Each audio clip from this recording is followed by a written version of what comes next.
Živijo Boštjan. Pa ti je le uspel priti na nek način do Hale Tivoli, do finala Talenta? Ja, na nek način res, ja. Za te čevlje, v kateri danes nastopaš, je težko dobiti orožen list. Kaj če je težko dobiti? Orožen list. Ja, ampak so mi ga s pomočjo vlade in gospoda Janše tudi uredili. Vmes si pa nastopil na žuru Radia City, ki je v bistvu še malo večji žur kot tole. Kako je bilo? Bilo je prekrasno, 20 tisoč ljudi je nekje pelo, potem skladba Angels, en poseben občutek.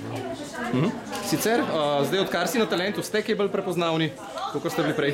Ja.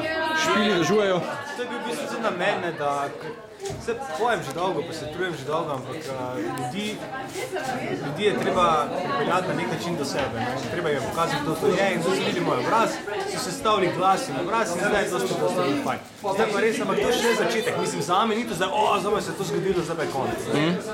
Ne, zdaj se šele začenja, zdaj treba poiskati založbe, producente, narediti nek glasben ponudnik, na koncu tudi ponuditi ljudem, ki so me zdaj videli. Na tem že kaj delaš tudi naprej, ko so se nazadnje pogovarjali, to je bilo v bistvu po prvem polfinalu, si nekako predstavil, kaj bi rad delal. Zdaj me zanima, si kakšen korak naprej?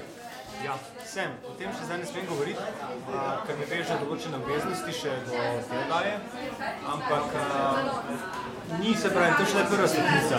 Jaz ne, da sem se trudil, izgubil voljo ali pa karkoli po polfinale, na nek način razočaranju ali pa ne uvrstiti v finale.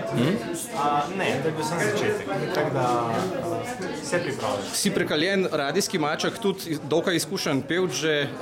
Kakšen nasvet za zmagovalce na Talentu, kot kažejo v bistvu ankete, bo zmagal nekdo, ki je malo manj izkušen v glasbi, ne?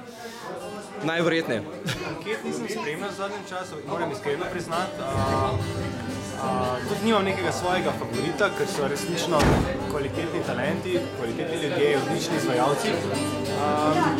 Moj nasvet, veš, ko ne vem, zakaj se je prijavil, veš, če bi jaz vedel dobro, če se je on prijavil, se bo to počel celo življenje, glej, vloži teh 50 jurjev, v karkoli bi rad naredil, postavi si temelje, najdi si ekipo, začni delati, veš. Če se bo prijavil sem zaradi trenutne razpoznavnosti, pa ti predlagam, ne vem, skuri teh 50 jurjev na en fajn dopust, idi nekam na morje, uživaj, veseli si s prijatelji in vloži v neke take ljubiteljske stvari, ki jih imaš rad. No, zdaj pa še iskreno pozdrav vse štajerske bralce revije Stop.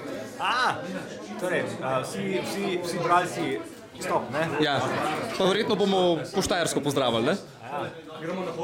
Vsi bralci revije Stop. Hvala.